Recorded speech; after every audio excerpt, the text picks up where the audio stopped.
The ship was falling apart around him. Park Ho pressed his body against the metal floor as fire and smoke filled the transport vessel. Red warning lights flashed everywhere. The terrible sound of tearing metal hurt his ears. Through the small window, he could see the green and brown surface of the alien planet coming closer and closer. "Hold on," Captain's voice came through the speakers, but it was breaking up. "We're going down, brace for." The communication cut off. Ho closed his eyes and held onto the safety bar with all his strength. Around him, the other soldiers were screaming. Some were praying. Private Lee was calling for his mother. Then came the impact. Ho's world became darkness and pain. His body hit something hard. He felt heat on his skin. The smell of burning fuel and flesh filled his nose. Then everything went quiet. When he opened his eyes again, he did not know how much time had passed. Maybe minutes, maybe hours. Smoke was still rising from the destroyed ship. Pieces of metal and broken equipment were scattered across the ground. The alien trees around the crash site were burning with orange and blue flames. Ho tried to move. Pain shot through his left arm. He looked down and saw blood, but the wound was not deep.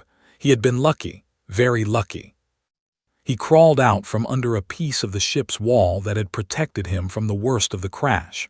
His legs were shaking as he stood up. He looked around at the destruction. The other soldiers were not as lucky. Ho found Private Lee first. The young man's eyes were open but empty. He was gone. Captain was near the front of the ship, her body burned beyond recognition. One by one, Ho checked his squad members. Sergeant, corporal, specialist, all dead. He was alone. Ho fell to his knees in the dirt. His hands were shaking. Tears ran down his face, making clean lines through the ash and blood on his skin. He wanted to scream, but he could not make a sound. This was 7, enemy territory. The home planet of the alien species that had been at war with humanity for 15 years. If they found him, they would kill him. Humans were shown no mercy on this world. Ho knew he should move. He knew he should find supplies, find shelter, try to send a distress signal. But fear held him in place like invisible chains. His body would not obey his mind. This was nothing new for Ho. Fear had always controlled him. Back on the human stations and ships, everyone knew about Private Park Ho. He was the soldier who always stayed behind. When squads went out on dangerous missions, Ho always found a reason to remain at base. A stomach problem, a twisted ankle, equipment that needed repairs. Any excuse worked. The other soldiers called him names. Coward, weakling, burden. They were right. Ho knew they were right. He had joined the military because he needed money to support his mother and younger sister back on Earth. But he had never wanted to fight. He had never wanted to kill or be killed. Now, sitting in the ashes of his destroyed ship, surrounded by dead friends, Ho understood something terrible. All his hiding, all his excuses, all his fear, none of it had saved him. Death had found him anyway. It had just killed everyone else first. The sound of engines in the distance broke through his thoughts. Ho looked up at the sky. 3 patrol ships were flying toward the crash site. They had seen the smoke. They were coming to investigate. Fear finally made Ho move. He grabbed a survival pack from the wreckage. He took a pistol from Sergeant's body. The sergeant would not need it anymore. He found some food packs and a small medical kit. Then he ran. The alien forest was thick and strange. The trees had bark that looked like silver metal. The leaves were deep purple and blue.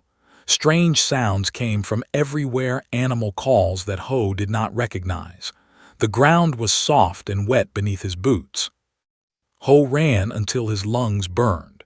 He ran until his legs felt like they would collapse.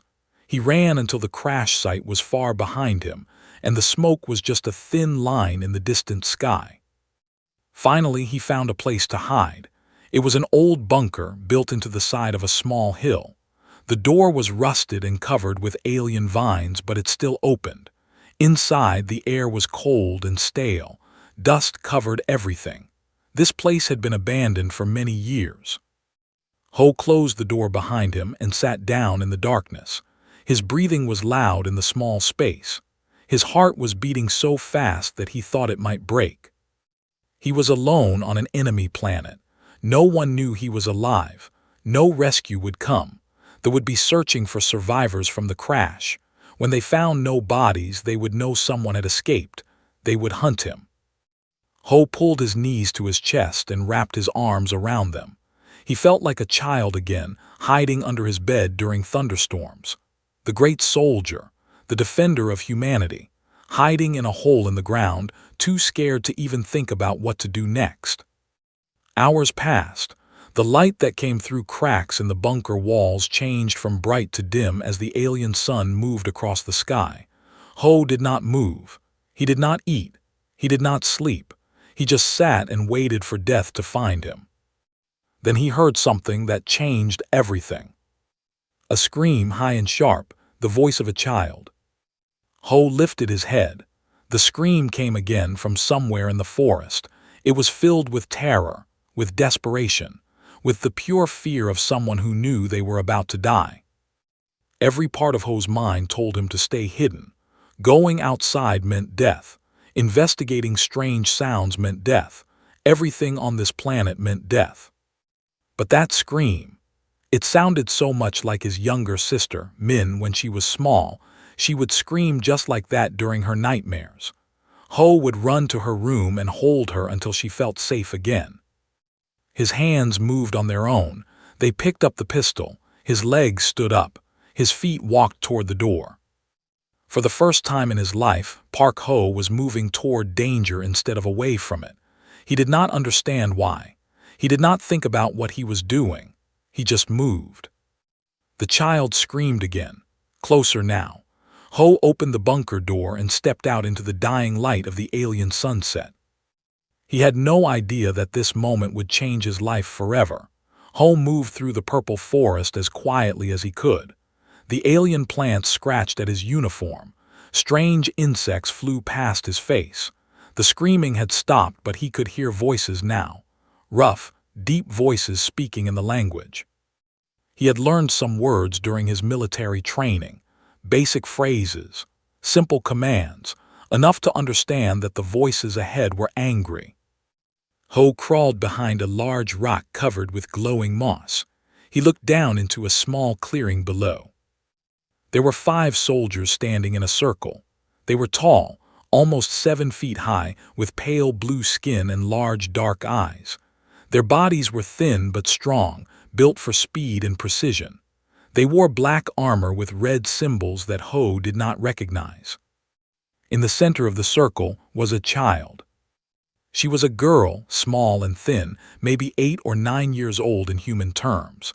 Her skin was lighter blue than the soldiers', almost white. Her large eyes were filled with tears. She wore a simple gray dress that was torn and dirty. Her small hands were tied behind her back. One of the soldiers grabbed the girl's arm and pulled her up roughly. She cried out in pain. "Your mother thinks she can make peace with the humans," the soldier said. His voice was full of hate. "Commander is a traitor to our people. General will teach her what happens to traitors." "Please," the little girl begged. "Please let me go. My mother will give you whatever you want." The soldier laughed. It was an ugly sound.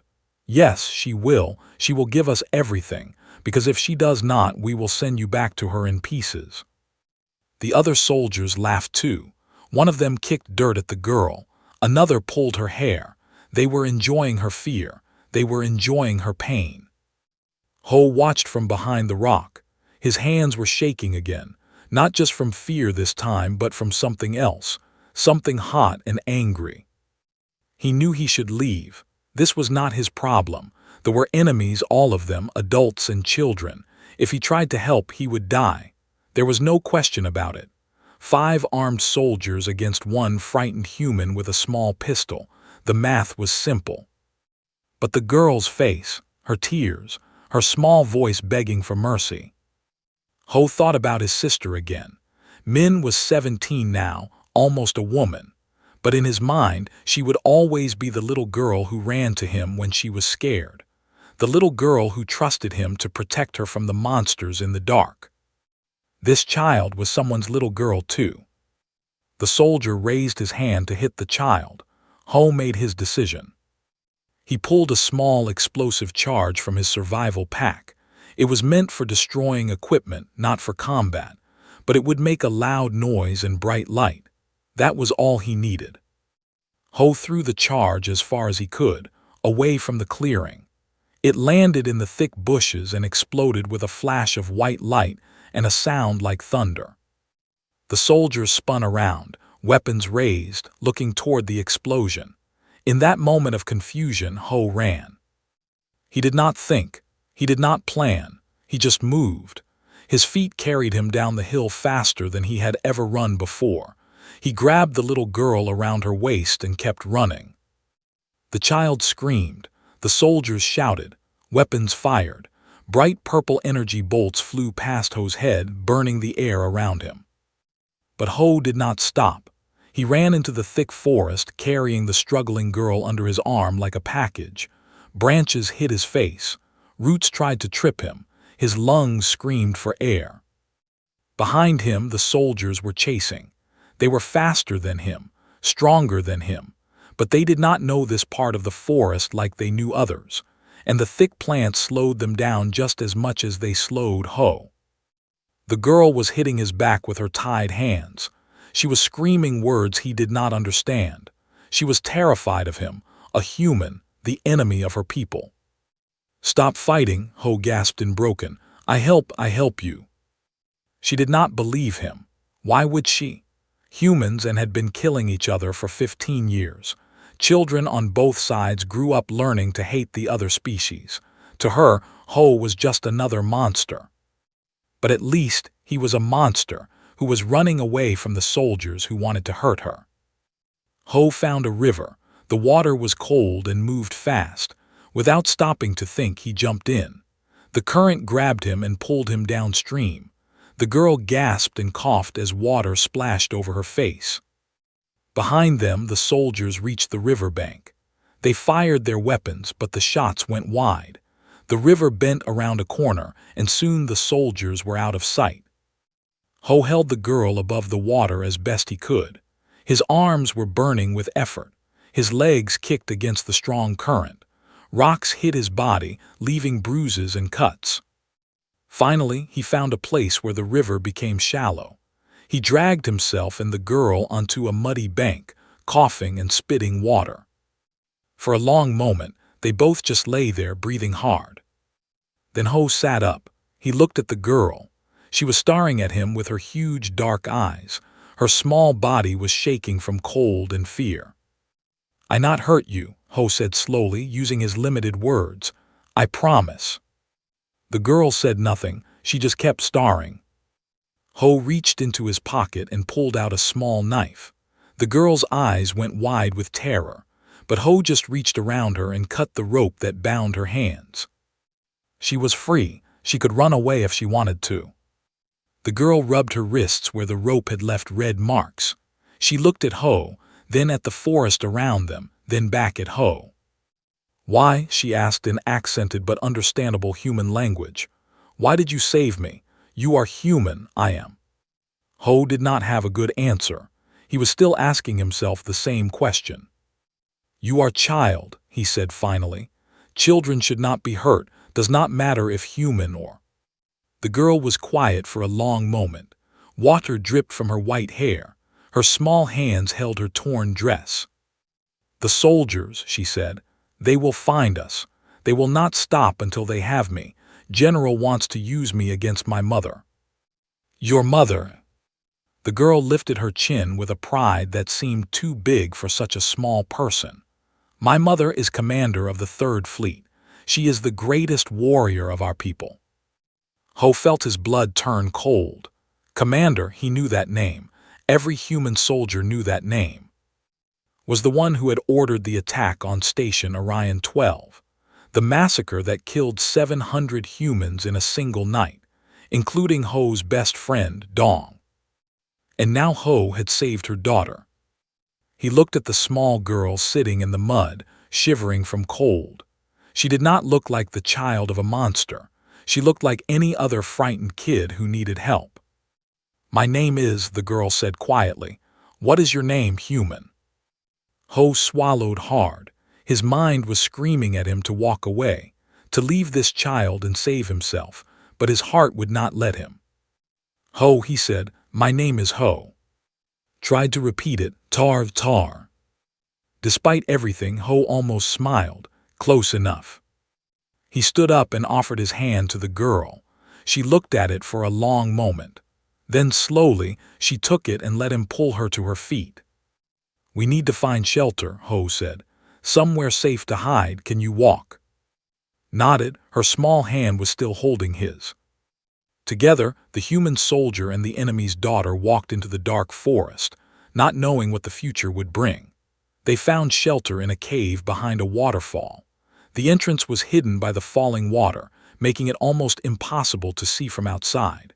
Inside, the cave was dry and quiet. Old animal bones scattered on the ground showed that something had lived here once, but the dust covering everything meant it had been empty for a long time. Ho used some of the dry wood from the cave to build a small fire. He kept it tiny, just enough for warmth, so the smoke would not give away their position. The orange light danced on the dark stone walls. Sat on the opposite side of the fire from him. She had not spoken since they found the cave. Her large dark eyes watched his every move. Every time he shifted his weight or reached into his bag, she tensed like a small animal ready to run. Ho understood. He was the enemy. Just because he had saved her once did not mean she could trust him. Trust was something that had to be built slowly. He opened his survival pack and pulled out a food bar. It was a simple thing, compressed nutrients that tasted like nothing but kept soldiers alive. He broke it in half and held out one piece toward. She did not take it. "It is food," Ho said in his broken, "safe, not poison." Just stared at the food bar like it might bite her. Ho shrugged and took a bite of his half. He chewed slowly, showing her that it was safe. After a moment, hunger won against her fear. She reached out quickly, grabbed the food and pulled back to her corner. She ate like someone who had not eaten in days. Maybe she had not. Ho did not know how long those soldiers had been chasing her. When she finished, wiped her mouth with her hand. She looked at Ho with a little less fear than before. "Thank you," she said quietly. "You speak human language well," Ho said. "My mother made me learn it." His voice was soft. "She said it was important to understand your enemy, to know how they think and speak. She said the war would not last forever."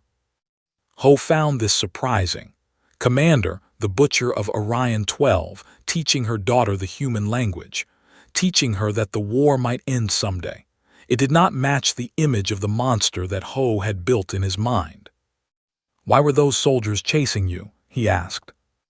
Pulled her knees up to her chest and wrapped her thin arms around them. "My mother wants to end the war. She has been talking with some humans about peace. General does not want peace. He wants to destroy all humans, every single one. He says my mother is a traitor for even speaking to your kind." She paused and her voice became smaller. "Soldiers attacked our home 3 days ago. They killed my guardians. I ran and ran, but they kept finding me, until you came. 3 days, a small child alone in the wilderness being hunted like an animal." Ho felt sick. "Your mother," he said carefully. "She is Commander, the one who attacked Station Orion 12. His eyes dropped to the ground. "Yes. Many humans died that day. 700 people. Men, women, children. My best friend died there. His name was Dong. We grew up together on Earth." Did not look up. Her small shoulders were shaking. "I know what my mother has done. She does not hide it from me. She says a commander must carry the weight of every life they take, or they will lose their soul." Ho felt anger rising in his chest. Hot, burning anger. This child's mother had killed Dong, had killed so many others, and now Ho was risking his life to save her daughter. What was wrong with him? He stood up and walked to the cave entrance. The waterfall roared in front of him, cold spray hitting his face. He wanted to scream. He wanted to punch the stone walls until his hands broke. Behind him spoke again. Her voice was barely above a whisper. "Do you want to hurt me now, because of what my mother did?" The question hit Ho like a punch to the stomach. He turned around and looked at the small girl. She was not crying anymore. She was just sitting there, waiting, like she expected him to become a monster, like she was used to adults hurting her. All of Ho's anger drained away in that moment. He walked back to the fire and sat down. He looked at for a long moment before speaking. "No, I do not want to hurt you. You did not attack Orion 12. You did not kill my friend. You are just a child." His eyes filled with something that might have been hope. "My mother says the same thing. She says children should not pay for what their parents do. She says that is why she wants to stop the war, so children on both sides can grow up without fear." Ho did not know what to think. The commander in his mind was a monster, a demon who enjoyed killing. But the mother that described sounded different, more complicated, more human, or more, he supposed. "Tell me about your mother," Ho said. Seemed surprised by the question, but slowly she began to talk. She told him about how would come home from long missions and spend hours just holding, not saying anything, just holding her. She told him about how would wake up screaming from nightmares and sit alone in the dark until morning. She told him about how cried when she thought no one was watching. "War broke something inside her," said. "She still fights because she must, but she does not want to anymore. She wants it to end." Ho listened quietly. He thought about all the soldiers he had known who had similar stories. Men and women who killed because they were ordered to, not because they wanted to. Who carried guilt like heavy stones in their hearts. Maybe humans, and were not so different after all. The night passed slowly. Fell asleep near the fire, her small body curled up like a cat. Ho stayed awake, watching the cave entrance, listening for any sounds of pursuit. As he watched the sleeping child, he made a decision. He would protect her, not because she was useful, not because he wanted something from her mother, but because protecting her was the right thing to do. For years, Ho had been a coward. He had run from every fight, hidden from every danger. He had let others take the risks while he stayed safe. But looking at its peaceful face in the firelight, he understood something new. Maybe courage was not about fighting enemies. Maybe courage was about protecting those who needed help, even when it was dangerous, even when it made no sense. Ho did not know if he could become brave, but for this little girl, he was willing to try. When the morning light began to filter through the waterfall, woke up and found Ho still sitting guard. He had not slept at all. "You did not rest," she said. "Someone had to watch," he replied. Was quiet for a moment. Then she moved closer to him, not touching but closer than before. "Tar," she said, using her version of his name. In old language, those sounds mean something. "What do they mean?" Looked up at him with her big dark eyes. "They mean protector, one who keeps others safe." Ho did not know what to say. He had never protected anyone in his life. He had always been the one being protected or running away. But maybe it was time to change. General was not happy. He stood in his command center, surrounded by screens showing maps of the search area. 5 soldiers had failed to capture one small girl.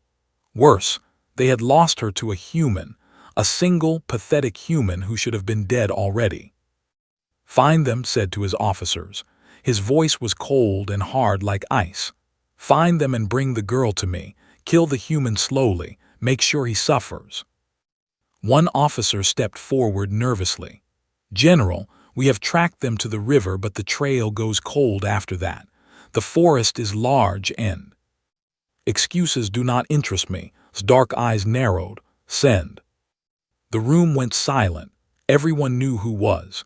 He was the best tracker in his army. Some said he could follow a shadow through darkness. Others said he could smell fear from miles away. He had never failed to find his prey.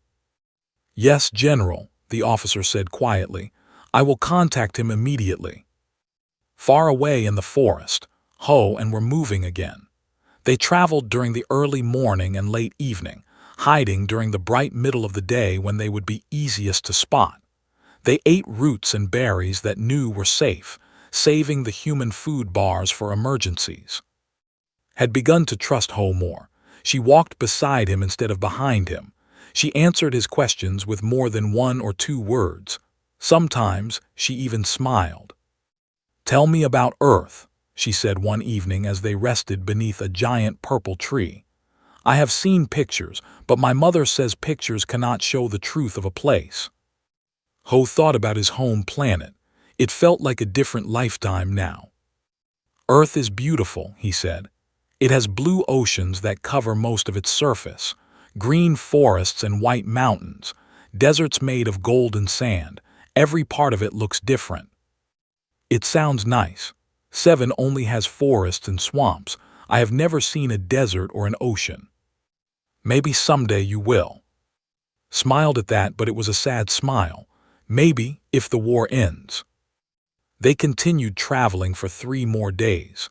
Ho's small supply of medicine was running low, and his wounds from the crash were starting to hurt more. But he did not complain. He could not show weakness in front of. She needed to believe that he could protect her. On the 4th night, taught him about culture.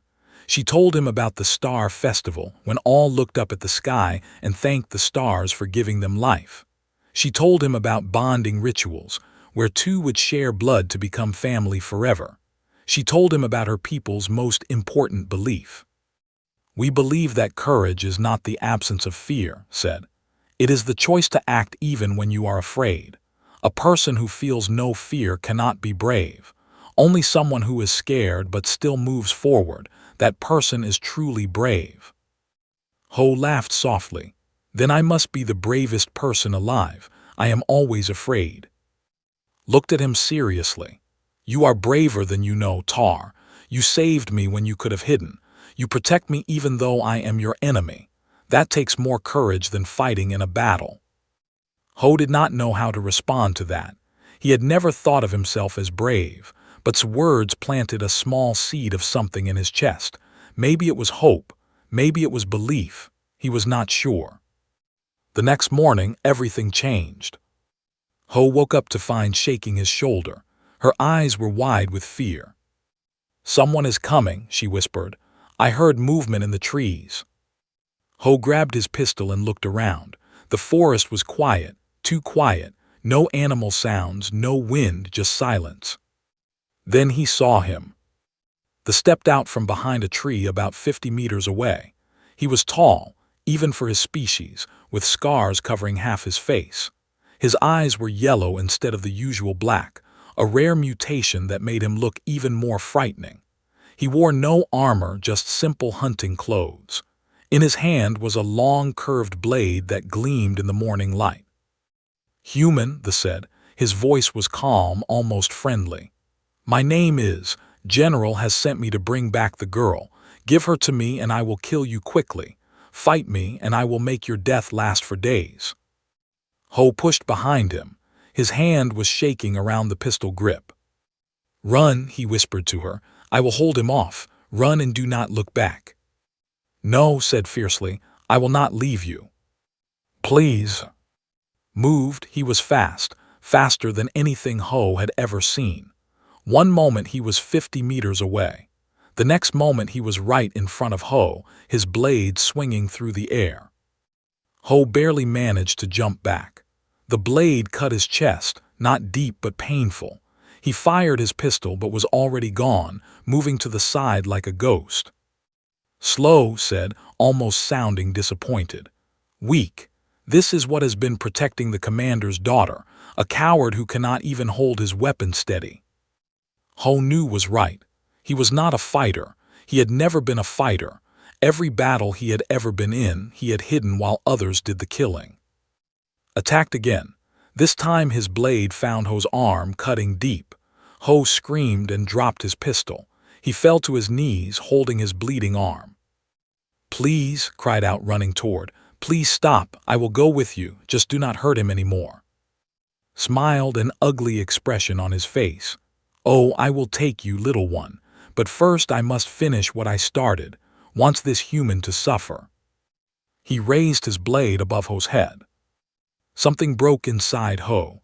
Not his courage. He had never had much of that. Something else. A wall that he had built around his heart. A wall made of fear and shame and self-hatred. He had spent his whole life running away. He had let others fight for him, die for him. He had been a coward in every way that mattered. But not today, not for. Ho grabbed his leg and pulled with all his strength. The hunter lost his balance for just a moment. It was enough. Ho threw himself ignoring the blade that cut his shoulder, his side, his back. He wrapped his hands around his throat and squeezed. Was stronger. He threw Ho off like a doll, but Ho got back up. Blood was pouring from his wounds. His body was screaming with pain, but he got back up. Again and again knocked him down. Again and again Ho stood up. He could not win. He knew he could not win, but he could buy time. He could give a chance to run. "Run," he screamed at her. "Run." But she did not run. She picked up Ho's fallen pistol and pointed it with shaking hands. Laughed, a child with a gun, how cute. He turned toward, dismissing Ho as already defeated. That was his mistake. Ho saw his chance. He grabbed his own blade from where it had fallen and thrust it forward with the last of his strength. The blade went through his back and came out through his chest. Looked down at the blade in surprise. Then he looked at Ho with something like respect. "Perhaps I was wrong about you, human," he said. Then he fell. Ho collapsed next to him. The world was becoming dark and cold. He had lost too much blood. He was dying. "Tar," his voice sounded far away. "Tar, please do not leave me." He felt small hands pressing against his wounds, trying to stop the bleeding. He felt warm tears falling on his face. "Stay awake," begged. "Please stay awake. You are my protector. You cannot die." Ho wanted to tell her it was okay. He wanted to tell her he was glad he had saved her, but darkness was taking him, and he could not fight it anymore. The last thing he heard before everything went black was his voice, promising to save him no matter what. Ho opened his eyes and saw stars. Not the stars of space, but the painted stars on a cave ceiling. Someone had covered the dark stone with glowing blue paint, making patterns that looked like the night sky. He tried to move and felt pain everywhere. His chest, his arms, his back, every part of him hurt, but he was alive. That was surprising.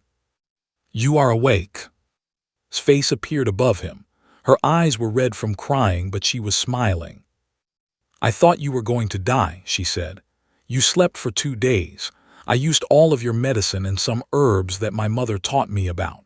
The bleeding stopped, but you would not wake up." Ho tried to speak, but his throat was too dry. Brought a container of water to his lips and he drank slowly. "Where are we?" he finally managed to ask. "I found another cave. I carried you here." She said it simply, like it was nothing, but Ho knew how small she was. Carrying him, a full-grown human man, must have taken everything she had. "You saved me," he said. Nodded. "You saved me first, many times. It was my turn to save you." Ho looked at the little girl sitting beside him. She had changed since he first met her. She was still young, still small, but there was strength in her eyes now, determination. She was not the same terrified child he had rescued from those soldiers. "What happened to?" he asked. "Dead, I checked. I also took his communication device." Held up a small metal object. "I have been trying to make it work. I want to contact my mother. She will send help." Ho's heart sank a little. Of course, wanted to contact her mother. Commander, the woman who had killed his best friend. But what choice did they have? Ho could barely move. Soldiers were still hunting them. Without help, they would both die. "Give it to me," he said. "I might be able to fix it." He spent the next several hours working on the device. His hands were weak and clumsy, but his mind was still sharp. The communication device was damaged but not destroyed. With some careful work, he managed to repair the broken parts. "There," he said finally. "It should work now, but I do not know how to reach your mother specifically. If we send a general message, people might hear it too." Took the device. "I know my mother's personal frequency. She gave it to me for emergencies. She said no one else knows it." She adjusted the controls with quick, practiced fingers. Then she spoke into the device in rapid. For a long moment there was only static. Then a voice came through, a woman's voice, sharp and commanding. His face lit up. "Mother." They spoke quickly in. Ho could only understand parts of it. Was explaining what had happened, the attack, the soldiers, the human who saved her. The voice on the other end, Commander, asked many questions.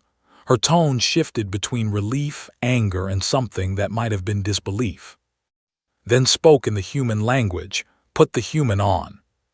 Handed the device to Ho. He took it with shaking hands. "This is Park Ho," he said, "formerly Private Human Defense Force." There was a pause. When spoke, her voice was cold as ice. "Why should I believe this is not a trap? Why would a human soldier save my daughter?" Ho thought about how to answer. He could lie. He could make up some noble reason, but something told him that would see through any lie. "I do not have a good reason," he said honestly. "When I heard her screaming, I thought of my own sister. I could not let them hurt her. It was not a plan. It just happened." "And now, what do you want in return for protecting her?" "Nothing. Everyone wants something." "Not me." Ho took a deep breath. "I know who you are, Commander. I know what you did at Station Orion 12. My best friend died there. Part of me hates you for that, but is not you. She is just a child. She does not deserve to suffer because of this war." There was a long silence on the other end. When spoke again, her voice was different, softer. "You killed, my daughter told me. He was one of his best warriors. How did you manage that?" "I am not sure myself. I just refuse to stay down." Another pause. "That is a very human thing. Your species does not know when to quit. It is annoying but also impressive." Ho almost smiled at that. "I will take that as a compliment." "Where are you now? Give me your location and I will send a shuttle." Ho hesitated. Once he gave their location, he would be completely at its mercy. She could send soldiers to rescue and kill him. It would be the smart thing to do from her perspective. But what choice did he have? "We are in a cave system north of the river where I escaped, about 20 kilometers downstream from where your soldiers first captured her. There are painted stars on the ceiling. I know the place. My daughter went there with her father before he died." His voice carried a hint of old pain. "I will come personally. We will be there before sunrise." "Wait," Ho said quickly. "I have one request." "You said you wanted nothing." "This is not for me. Promise me that no matter what happens to me, you will get her somewhere safe. Away from this war." There was another long pause. "You care about her that much, after only a few days?" Ho looked at who was watching him with her big dark eyes. "She is easy to care about. She is brave and kind and smart. She reminds me of everything good in the universe." His eyes widened. A small smile appeared on her face. Was quiet for a moment longer. Then she said something that surprised Ho completely. "Is right about you. You are a good person, Park Ho. Whatever happens when we meet, know that I respect what you have done. Few of my own people would risk so much for an enemy child." "She was never my enemy," Ho said. "She was just a kid who needed help." "Yes, just a kid who needed help." His voice became businesslike again. "Stay hidden until we arrive. Has other hunters besides, they may be close." The communication ended. Ho handed the device back to. "Your mother is coming," he said. Threw her arms around him in a hug. It was the first time she had done that. Ho winced from the pain in his wounds, but he did not push her away. He hugged her back as gently as he could. "Thank you, Tar," she whispered. "Thank you for everything." Ho stroked her white hair and looked up at the painted stars on the ceiling. Tomorrow, everything would change. Either he would die or he would meet the woman who had killed his best friend. Either way would be safe. That was all that mattered. He closed his eyes and let himself rest. For the first time in many days, he slept without nightmares. The attack came at dawn. Ho was the first to hear it, the distant whine of military transport ships coming fast from the east. He grabbed and shook her awake. Something is wrong. Those ships are coming from the wrong direction. Listened, her face went pale. That is not my mother's frequency pattern. Those are ships. Ho's heart sank. Must have been monitoring for signals. He must have intercepted their communication somehow. And now he was coming with an army. Your mother. She will come too, but she is farther away. The base is closer. His voice was shaking. They will arrive first. Ho closed his eyes and took a deep breath. He had known somehow that it would end like this. Nothing in his life had ever gone right. Why should this be different?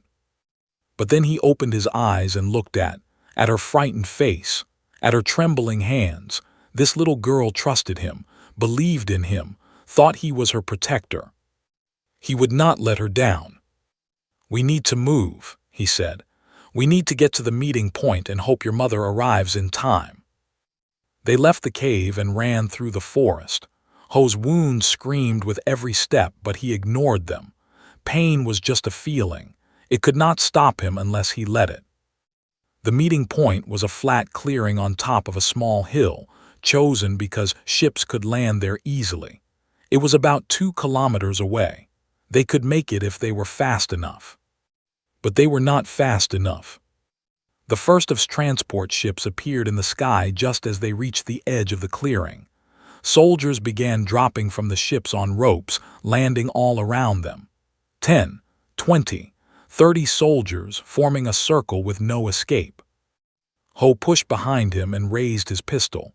He had only a few shots left, not nearly enough. A larger ship landed in the middle of the clearing.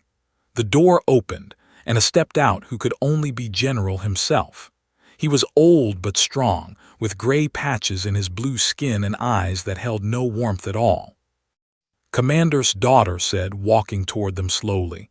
And a human, how disappointing. I expected to handle this matter. Instead, I find his body in the forest, killed by this. What are you? A soldier. You do not look like much of one. Ho kept his pistol aimed at, even though his arm was shaking. Let her go, she is just a child. She is a tool, a weapon to use against her mother, will do anything to save her precious daughter. She will surrender herself, her fleet, everything.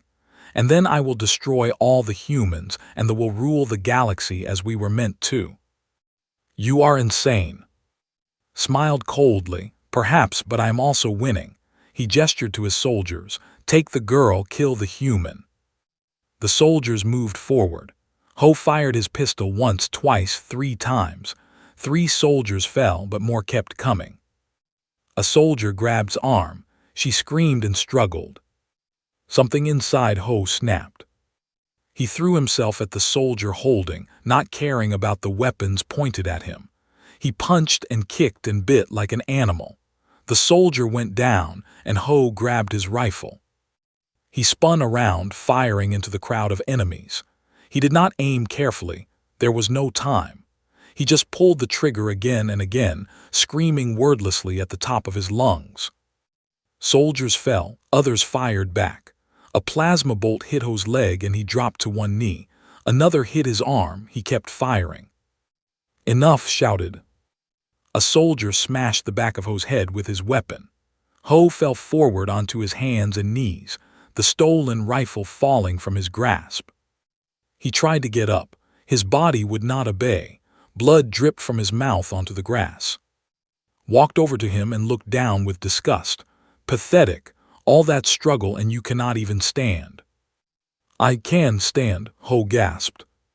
Slowly, painfully, he pushed himself up, first to his knees, then with tremendous effort to his feet. He swayed but did not fall. His eyes narrowed. You should be dead already. Probably, Ho coughed blood, but I am not done yet. Raised his weapon and aimed at Ho's head. You are now. Mother! Scream echoed across the clearing. Everyone looked up. A battleship was descending from the clouds. It was enormous, 10 times the size of transport ships. Its weapons were already charging, pointed directly at the soldiers on the ground. His face twisted with rage. Smaller ships dropped from the battleship, landing around the clearing. Soldiers in silver armor poured out, immediately engaging troops. The air filled with the sounds of weapons fire and shouting. In the chaos, no one was watching Ho and... Run, Ho shouted at her. Run to your mother. Hesitated, but you. Gio. She ran, a small figure racing across the battlefield toward the silver soldiers. Saw her running. He raised his weapon to shoot her in the back. Ho did not think, he just moved. He threw his body in front of the shot. The plasma bolt hit him in the chest. The world went white with pain, then cold, then nothing. When Ho came back to consciousness, he did not know how much later he was lying on the ground, was crouching over him, crying. No, no, no, she was saying. Please, Tar, please do not die. Through blurred vision, Ho saw a tall figure standing behind. A woman in silver armor with dark eyes and an expression of complete shock. Commander, in person, looking at him like he was the strangest thing she had ever seen. He took a shot meant for me, said, looking up at her mother. He protected me again. He keeps protecting me. Knelt down beside Ho. She looked at the wound in his chest. It was bad, very bad. Why, she asked him quietly, why do you keep doing this? Why sacrifice yourself for an enemy child? Ho tried to speak. Blood filled his mouth, but he forced the words out anyway. She is not enemy, just kid, just scared kid. Stared at him for a long moment. Something changed in her eyes. Some wall came down. Get the medical team, she shouted to her soldiers. Full emergency response now. Mother said, he is human. The medical team will not. I do not care what he is.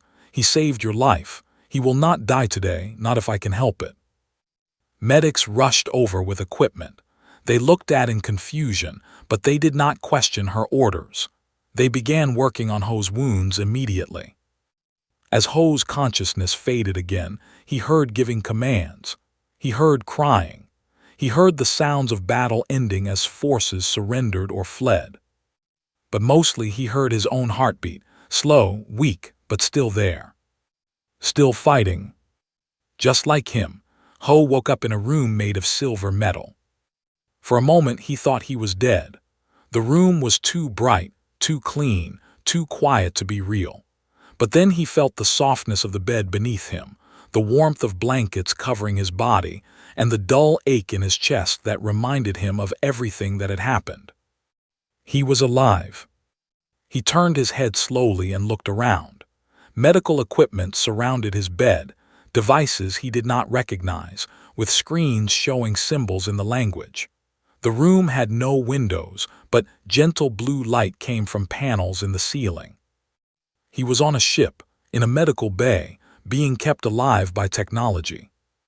The door slid open and rushed in. She was wearing clean clothes now, a simple white dress that made her pale blue skin look almost silver. Her white hair was combed and braided.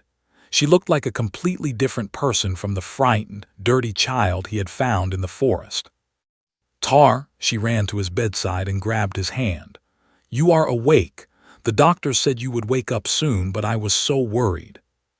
Ho squeezed her small hand weakly. How long? 5 days. Your wounds were very bad.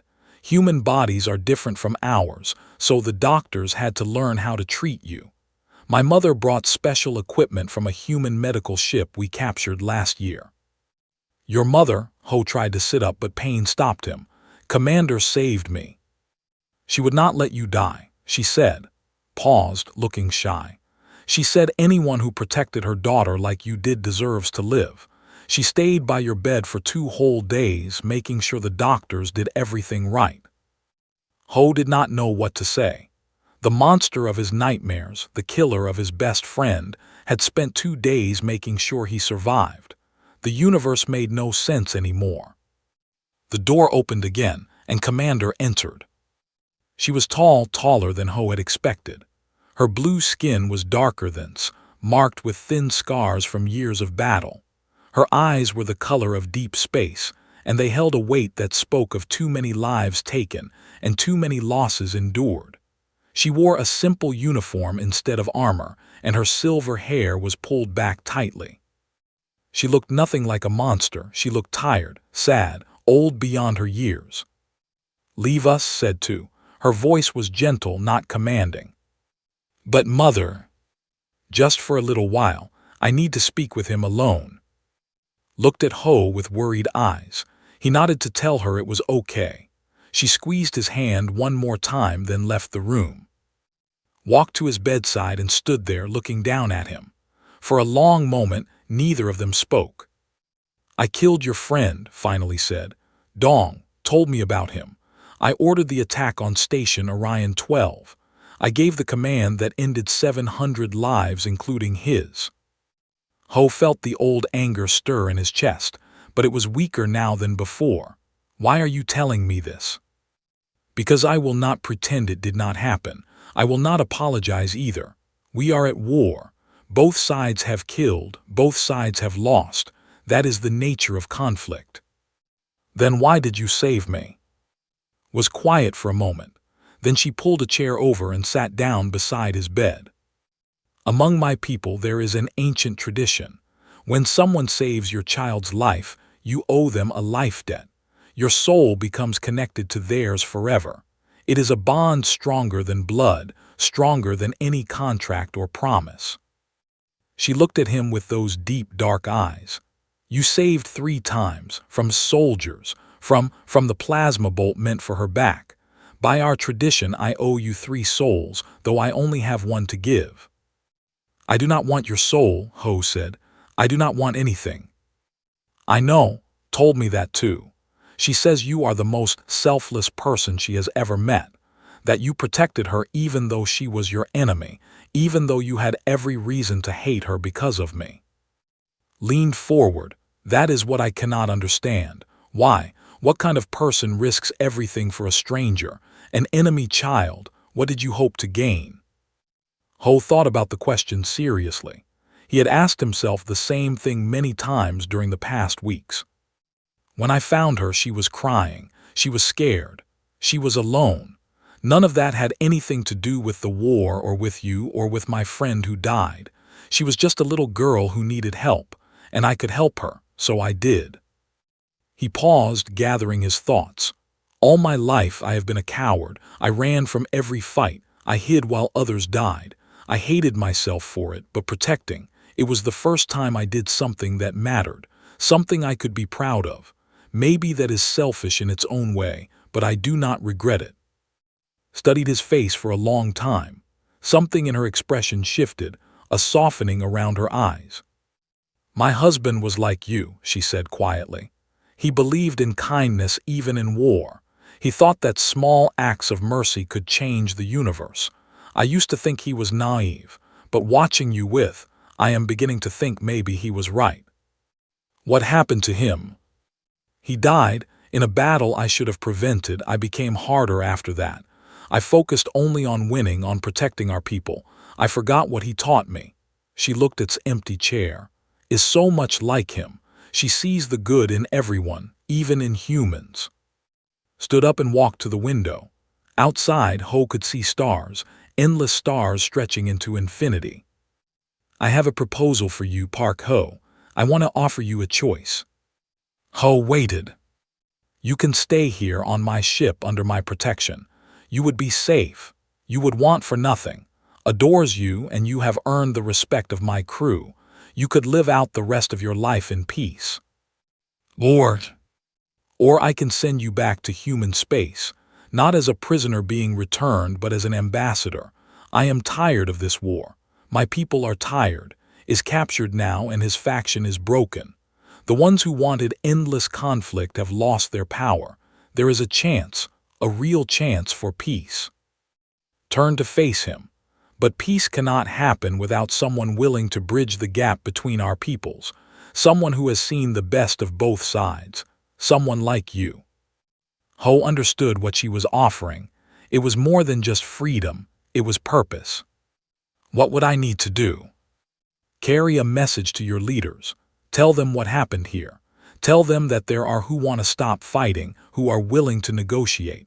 I will give you documents, formal proposals for a ceasefire and peace talks.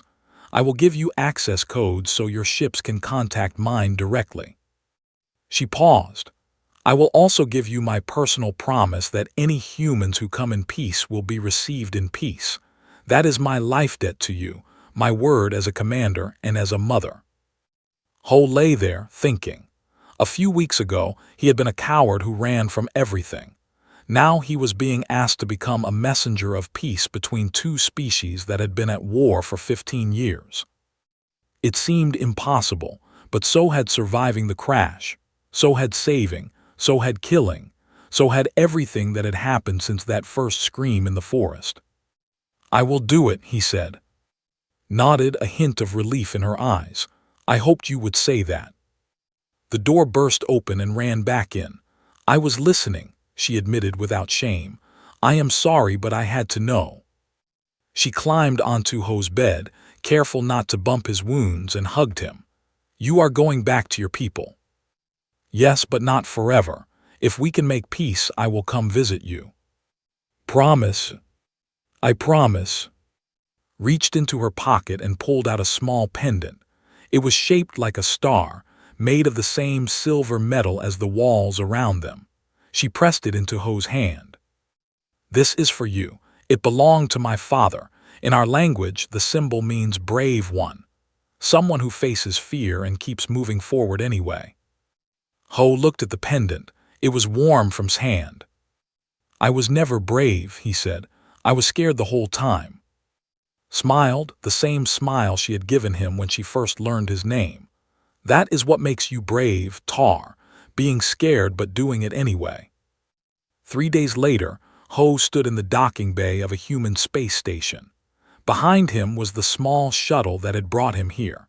In front of him were dozens of human soldiers, all pointing weapons at him and the shuttle. He raised his hand slowly. In one hand was a data chip containing peace proposal. Around his neck hung star pendant. My name is Park Ho, he said loudly and clearly. Private Human Defense Force. I am carrying a message from Commander of the Third Fleet, a message of peace. The soldiers looked confused, unsure. No one lowered their weapons. But one officer stepped forward, a woman with gray hair and sharp eyes. She looked at Ho, at the pendant around his neck, at the data chip in his hand. Tell me everything, she said. Ho smiled. It was a tired smile, but it was real. It is a long story, he said. It started with a crash, and a scream, and a scared little girl who needed help. He stepped forward into the light of human civilization, carrying the hope of two species in his heart. The coward had become a hero. The enemy's daughter had become a friend. The mother had become an ally. And the universe, just maybe, was about to change.